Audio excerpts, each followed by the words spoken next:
Hello dear students, so today I am coming with consignment account and we have to present now numerical problem. तो सबसे पहले मैंने start किया problem number 1, that is a simple problem and there shall be journal entries. हम यहाँ पे journal entries भी करेंगे. Then I have to prepare the account also. तो हमने consignment account that is the most important topic हमने start किया हुआ है. तो सबसे पहले मैं ले रहा हूँ प्रॉब्लम नंबर 1. इसको हम थोड़ा स्टडी करेंगे, हम थोड़ा पहले इसको एनालाइज करेंगे. Then we have to go with the journal entries. तो कंसाइनमेंट अकाउंट हमारा सिंपल केस होगा. अभी हमारा कॉस्ट पे चल रहा है no invoice price, that is very simple. तो प्रॉब्लम नंबर 1 पे हम चल रहे हैं. तो यहाँ पे है Rhythm of Amritsar consigned 500 machines to Sanyam of Hoshiarpur. जैसा कि हमें पता है कंसाइनमेंट अकाउंट में हमारा 2 पार्टीज का होना बहुत जरूरी होता है. One is consignor and second is consignee. अगर हम कंसाइनर कहते हैं that is owner of business. Consignor is proprietor of business who wants to expand his business. Consignor अपने बिजनेस को एक्सपेंड करना चाहता है. और यहाँ पे Ridham is known as consignor. Ridham को कंसाइनर कहा जाएगा और सनेम को कंसाइनी कहा जाएगा, क्योंकि सनेम उसने पॉइंट किया है एज कंसाइनी, क्योंकि वो सनेम को अपना एजेंट बनाना चाहता है. And that person wants to sell his goods in Hoshiarpur also. वो अपने बिजनेस को एक्सपेंड कर रहा है. पहले वो अमृतसर में था, अब वो होशियारपुर में अपने बिजनेस को एक्सपेंड कर रहा है. तो यहाँ पे 2 पार्टीज हैं. रिदम है जिसको कहते हैं कंसाइनर और सनेम है जिसको कहते हैं कंसाइनी. और सनेम का वर्क होगा जैसे कंसाइनर डायरेक्ट करेगा वैसे सनेम ने काम करना होगा, कंसाइनी ने काम करना होगा. And Sanyam has to take commission in consideration. इनकी एक ही कंसीडरेशन होती है कि इनको कमीशन मिल जाता है और बाकी जो भी काम होता है that is done according to direction of consignor. तो यहाँ पे हम ये भी कह सकते हैं that is the relation of principal and agent. Principal means owner. तो यहाँ पे प्रिंसिपल हमारा रिदम हो जाता है, कंसाइनर हो जाता है, और एजेंट हमारा कंसाइनी होता है और सनेम होता है. तो यहाँ पे रिदम ने 500 मशीन सेंड की सनेम को और each machine cost ₹1000 to rhythm. अब रिदम की अपनी कॉस्ट मशीन पे 1000 ऑफ ईच मशीन है और वो 500 मशीनें उसको सेंड कर रहा है होशियारपुर में. ये हमारा सम है. और इसका मतलब है 500 इंटू 1000, ये 5 लाख की गुड्स बनती हैं जो रिदम सनेम को भेज रहा है होशियारपुर में, ताकि वहां पे सेल की जाए और बिजनेस को एक्सपेंड किया जाए. ये हमारा कंसाइनमेंट का कंसेप्ट होता है. ही पेड. अब उसने गुड्स को कंसाइन किया, लेकिन साथ में जब उसने गुड्स को होशियारपुर में भेजना है, अब कंसाइनर ने 22,000 कैरेज भी दिया, क्योंकि मशीन्स उनकी हैं, प्रॉपर्टी गुड्स उनकी है, तो एक्सपेंडिचर भी कंसाइनर को ही करना होगा, रिदम को ही करना होगा. तो रिदम ने 22,000 कैरेज दिया ताकि वो मशीन्स होशियारपुर रेलवे स्टेशन में पहुंच जाएं. अब consignor drew a bill of exchange for ₹90,000. अब कंसाइनर ने बिल भी ड्रा किया. इस बिल को हम एडवांस कहते हैं. That consignor has to receive advance so that consignee may not be fraudulent person. कई बार कंसाइनी क्या होता है, हमारी गुड्स लेके भाग जाता है, ना कंसाइनी मिलता है ना गुड्स मिलती हैं. तो इसके लिए हम एक सिक्योरिटी लेके रखते हैं, कुछ एडवांस उससे लेते हैं. तो यहाँ पे हमने उससे एडवांस ले लिया 90,000. ये एडवांस हमने कंसाइनी से बिल रिसीवेबल लिया, यानी हमारे कंसाइनर ने बिल ड्रा किया कंसाइनी के ऊपर. तो कंसाइनी के ऊपर जब बिल ड्रा किया, इसका मतलब ये एडवांस ले लिया 90,000 का, जो हमारे कंसाइनर ने डिस्काउंट भी करवा लिया, रिदम ने डिस्काउंट भी करवा लिया 83,000 पे, यानी मनी बैंक से ले ली है विद डिस्काउंटिंग चार्जेस. ये हमारी डिटेल बता रही है. द कंसाइनी जिसको कहते हैं सनेम, उसने रिमिट की अकाउंट सेल शोइंग. अब उसने एक अकाउंट सेल की डिटेल दी है सनेम ने कंसाइनी ने, जो वो डिटेल देता है ताकि जिससे पता लगता है कितनी सेल उन्होंने की है, कितना एक्सपेंडिचर है, तो वो सारी डिडक्शन हम बाद में करेंगे। तो सेल का रिकॉर्ड हमारे पास क्या है, अब हम सनियम कह रहे हैं कि मैंने 300 मशीन होशियारपुर में बेची हैं at the rate of 1500 each, 200 machines मैंने 1200 के हिसाब से बेची हैं। फ्रेट एंड चार्जेस जो सनियम और कंसाइनी ने इंकर किए वो है 7000, ट्रांजिट इंश्योरेंस वो है 1800। अब बैड डेट्स, कई बार हमारा जो कंसाइनी है वहां पे क्रेडिट सेल भी करता है, कैश सेल भी करता है, क्रेडिट सेल भी करता है होशियारपुर में या सेकंड सिटी में। तो अगर क्रेडिट सेल करेंगे वहां पे उसके बैड डेट्स हो गए हैं 7000, ये भी उन्होंने रिपोर्ट की है।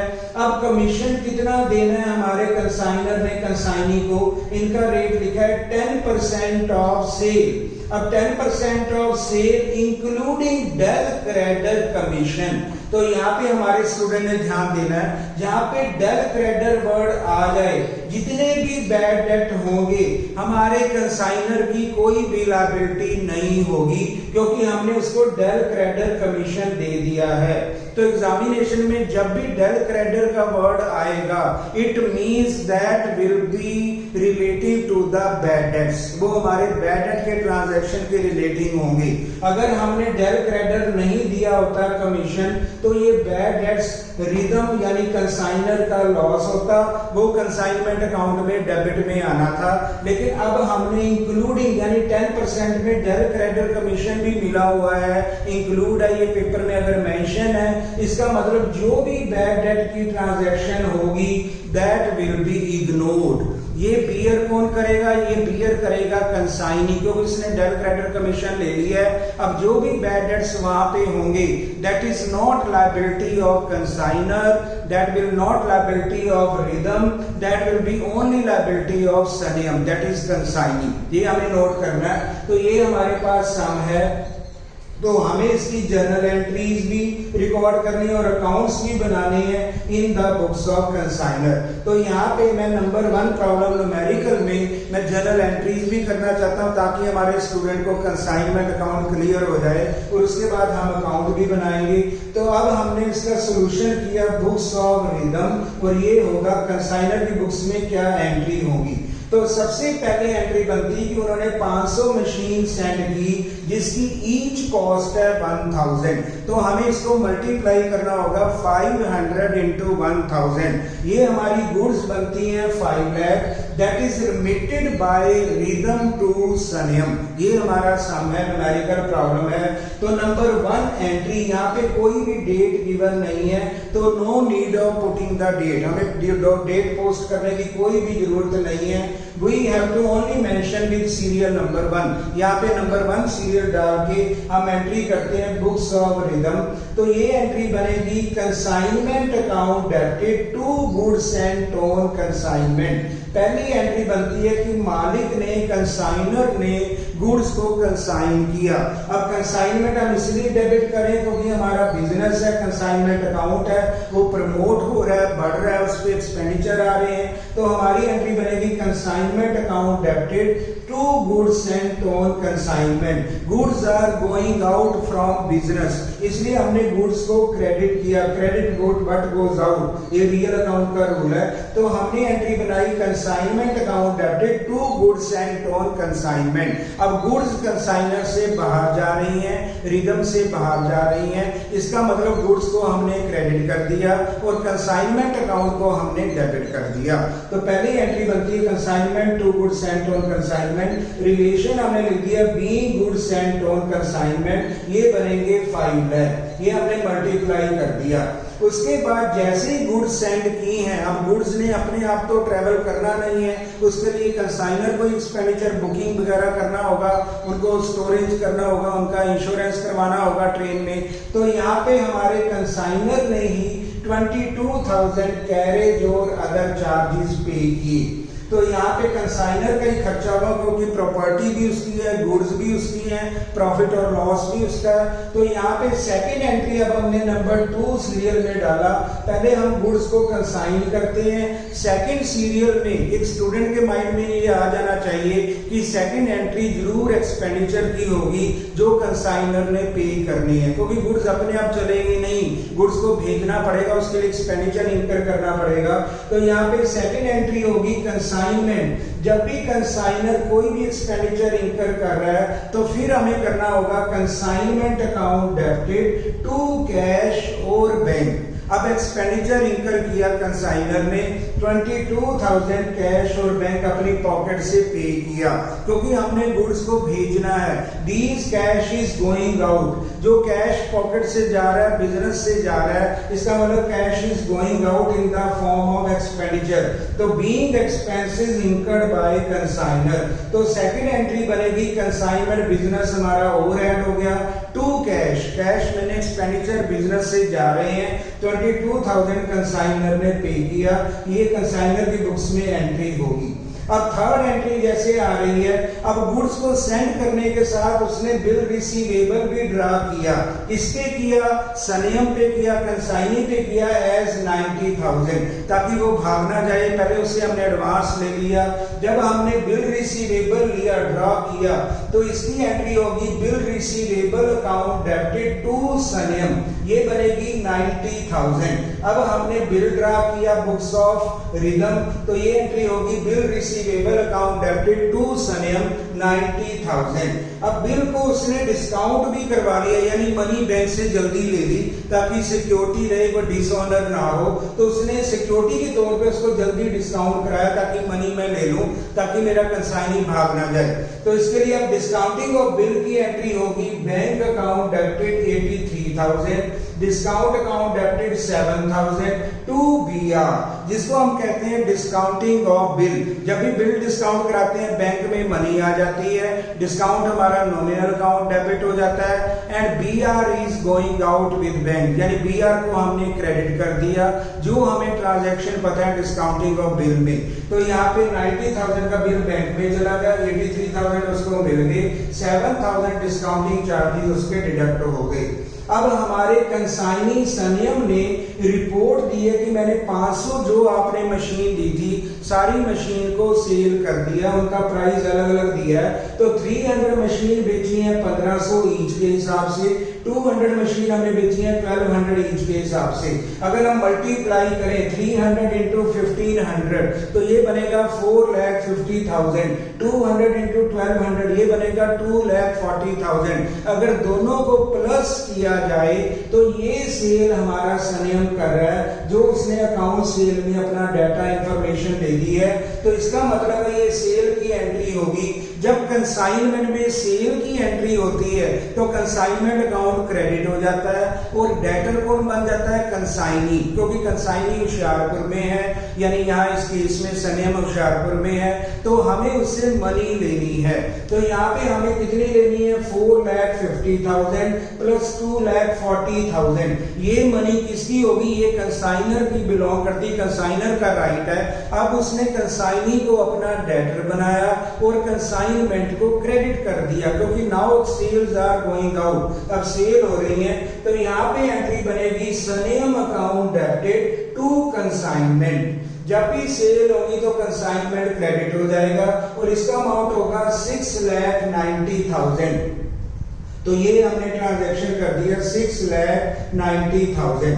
अब सनियम ने ये भी कहा है कि मैंने ये सेल की है, मेरे ये एक्सपेंडिचर भी हैं। अब फ्रेट एंड चार्जेस 7,000 है, ट्रांजिट इंश्योरेंस 1,800 है, जिसको टोटल हम कहें 8,800 जो है सनियम ने पे किए हैं expenditure in the promotion of business के रिलेटेड। और ये रीइंबर्स होंगे, कौन रीइंबर्स करेगा? रिदम, क्योंकि मालिक ने सारे एक्सपेंडिचर पे करने हैं। तो अगर एक्सपेंडिचर की एंट्री होगी तो 6th एंट्री हमारे पास बनती है है। फिर कंसाइनर की बुक्स में ये एंट्री होगी कंसाइनमेंट अकाउंट डेबिटेड टू सनियम, क्योंकि जो भी बिजनेस का एक्सपेंडिचर है कंसाइनर के लिए वो डेबिट होगा कंसाइनमेंट के नाम में, चाहे उसको कमीशन देना है, चाहे कंसाइनर का एक्सपेंडिचर सेल्फ एक्सपेंडिचर है, चाहे उसके कंसाइनी ने रिपोर्ट की हो कि मेरे इतने एक्सपेंसेस आएंगे, हमेशा कंसाइनमेंट ही डेबिट होगा क्योंकि ये बिजनेस का एक्सपेंडिचर है। तो अगेन हमारी एंट्री बनेगी consignment account debited to सनियम।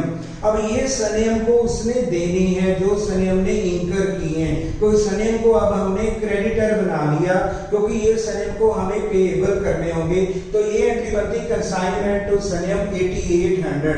Narration आप लिखेंगे being expenses incurred by Sanyam. अब सनियम ने जो भी एक्सपेंडिचर इंकर किए that will be payable to Sanyam by rhythm.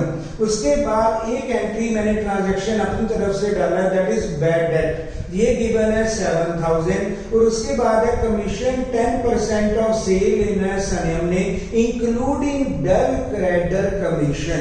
तो ये हमें ध्यान देना चाहिए, जहां पे डेल क्रेडिटर का वर्ड आ जाए हमें उसका रिलेशन देखना चाहिए बैड डेट से। So del creditor is always related to bad debts. अब डेल क्रेडिटर कमीशन भी उसने दे दिया, यानी 10% में डेल क्रेडिटर कमीशन इंक्लूडिंग है, इसका मतलब डेल क्रेडिटर पे कर दिया। किसने करना है? रिदम ने सनियम को। कितना देना है टोटल कमीशन? 10%। अब सबसे पहले हम 10% की एंट्री करते हैं। सेल हुई थी 6,90,000, इसका हमने 10% करेंगे तो ये बनेगा 69,000। अब ये एंट्री भी बिजनेस के रिलेटेड है तो हमारी एंट्री बनेगी consignment account debited to Sanyam. Again बिल्कुल वही होगी जो एक्सपेंसेस की थी, जो हमारे सनियम ने एक्सपेंसेस बियर किए थे, वही हमारी बनेगी consignment account debited to Sanyam being commission payable to Sanyam 69,000। अब 69,000 कैसे बना? जितनी हमारी सेल होती है उसका 10% हमने कैलकुलेट कर लिया तो ये बनेगा 69,000, ये कमीशन होगा पेएबल। अब यहाँ पे बैड डेट का पॉइंट आ रहा है तो मैं क्लियर कहना चाहता हूं, जहां पे ये बैड डेट लिखी है अगर कंसाइनर ने डेल क्रेडिटर कमीशन दे दिया तब कोई भी ट्रांजैक्शन बैड डेट का कंसाइनर को इफेक्ट नहीं करेगा। It is kind of insurance. जैसे हमारा इंश्योरेंस होता है, अगर एक्सीडेंट हो भी जाए तभी हमें कोई असर नहीं है, everything will be borne by that party. तो यही हम यहाँ पे कह रहे हैं बैड डेट हमारे हो गए हैं लेकिन हमने कंसाइनी को डेल क्रेडिटर दे दिया। अब डेल क्रेडिटर अगर दे दिया तो ये डेबिट एंट्री नहीं होगी, इसका नो इफेक्ट होगा बैड डेट का, क्योंकि del creditor is paid by consignor to consignee. अगर उसने डेल क्रेडिटर कमीशन नहीं दिया होता फिर ये बैड डेट का ट्रांजैक्शन कंसाइनमेंट अकाउंट में टू बैड डेट करके आना था, लेकिन अब नहीं आएगा क्योंकि हमने डेल क्रेडिटर दे दिया, मिला हुआ है। तो इसका मतलब ये बैड डेट की ट्रांजैक्शन की एंट्री का कोई भी इफेक्ट नहीं होगा। और यहाँ पे मैंने लिख दिया no effect on bad debt to Rhythm as he has paid del creditor commission to Sanyam. एक बार कंसाइनी को कंसाइनर अगर डेल क्रेडिटर कमीशन दे दे, जितने मर्जी बैड डेट हो, जितनी मर्जी लिमिट हो, that will not effect the consignor. अगर हमने डेल क्रेडिटर नहीं दिया फिर हमारे रिस्क होगा, फिर हम कंसाइनमेंट अकाउंट में डेबिट में लिखेंगे टू बैड डेट्स अगर हमने कमीशन ना दिया होता। ये हमारे स्टूडेंट को ध्यान देना होगा। Del creditor is directly related with bad debt. जब भी डेल क्रेडिटर देखें तो वहां पे हम ये भी देख लें क्या सम में हमारा बैड डेट्स की कोई इंफॉर्मेशन है, वो भी हम चेक कर लें। तो यहाँ पे बैड डेट का कोई भी इफेक्ट नहीं होगा। अब हमने कमीशन भी दे दिया consignment account debited to Sanyam 69,000 payable है। अब लास्ट में कोई भी स्टॉक नहीं बचा, क्लोजिंग स्टॉक इज नील, क्योंकि हमने 500 मशीन सेंड की और 500 ही सेल हो गई हैं, hence there is a no closing stock. अगर क्लोजिंग स्टॉक होता तो यहाँ पे करते closing stock account debited to consignment, consignment के क्रेडिट में ले जाते क्लोजिंग स्टॉक, लेकिन यहाँ पे नील है, इसका मतलब हमारा सारा सामान बिक गया है। और लास्ट एंट्री हमारी होती है अगर क्रेडिट साइड एक्सीड करे then we have to earn profit, तो ये बनेगा consignment account debited to general profit and loss account. ये प्रॉफिट का 90,200 होगा प्रॉफिट। तो यहाँ तक हमारे ट्रांजैक्शन है। अब मैंने कंसाइनमेंट अकाउंट भी बनाया है। जनरली हमें डायरेक्ट कंसाइनमेंट अकाउंट में ही जाना होता है, लेकिन हमने अंडरस्टैंडिंग के लिए पहले जनरल एंट्रीज की है, न्यूमेरिकल प्रॉब्लम की, then we have to go with the consignment. अब हमने रिदम की बुक्स में 2 अकाउंट ओपन करने हैं। एक नंबर होगा कंसाइनमेंट अकाउंट, मेनली 2 ही अकाउंट होते हैं, यहाँ से हमें प्रॉफिट मिलेगा। एक सनेम अकाउंट बनाएंगे कि रिमेनिंग सनेम में कितना ड्राफ्ट लिमिट करना है रिदम को, क्योंकि रिदम मालिक है, उसने प्रॉपर्टी लगाई, एक्सपेंडिचर किया। अब रिदम के ड्यूज कितने बनते हैं और सनेम ने कितना पे ऑफ करना है, यानी 2 अकाउंट हम बनाते हैं। सबसे पहले हम बनाते हैं कंसाइनमेंट अकाउंट। तो यहाँ पे बनेगा particular amount, particular debit credit, बिल्कुल वही एंट्री की पोस्टिंग हम डेबिट में करेंगे, कंसाइनमेंट या क्रेडिट में करेंगे। अब बुक्स ऑफ रिदम, अब कंसाइनर की बुक्स में ही कंसाइनमेंट अकाउंट बनता है और कंसाइनिंग अकाउंट भी बनता है। अब सबसे पहले हम बनाते हैं कंसाइनमेंट अकाउंट। तो नंबर 1 वही एंट्री आएगी जहां से हमारा सम स्टार्ट होता है, consignment account debited to goods sent on consignment. तो यहाँ पे पहली एंट्री होगी to goods sent on consignment 5 lakh. तो 5 लाख का हमने ट्रांजैक्शन कर दिया।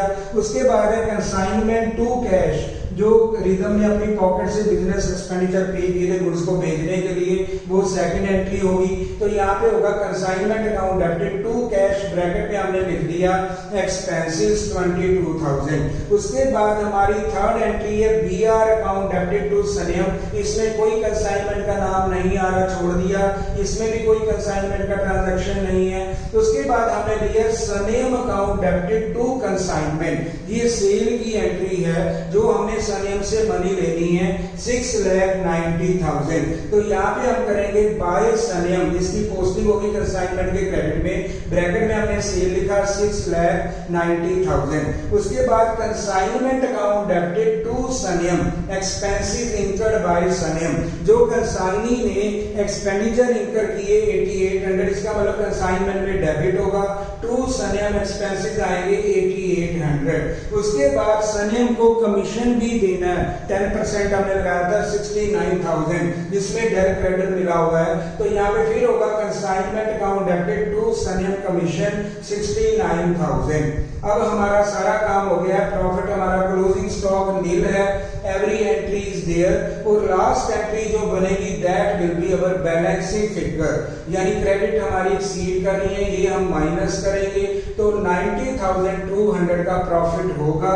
That will be profit to the रिदम, कंसाइनर को ही प्रॉफिट मिलता है, तो उन्होंने इतना कमाया 90,200। अब इसके साथ ही रिदम की बुक्स में हम सनेम का अकाउंट भी बनाएंगे, जिसको कहते हैं कंसाइनी। अब कंसाइनी का जहां पे ट्रांजैक्शन में नेम आ रहा है, उसी ट्रांजैक्शन को हम लेंगे। नंबर 1 यहाँ पे हमें दिख रहा है बीआर अकाउंट डेबिटेड टू सनेम। अब हमने सनेम का अकाउंट बनाया, तो यहाँ पे हो जाएगा बाय बीआर 90,000, ये एडवांस लिया था। उसके बाद है सनेम अकाउंट डेबिटेड टू कंसाइनमेंट। अब सनेम के डेबिट में हम लिखेंगे टू कंसाइनमेंट सेल, क्योंकि ये सारी मनी हमने सनेम से रिसीव करनी है 6,90,000।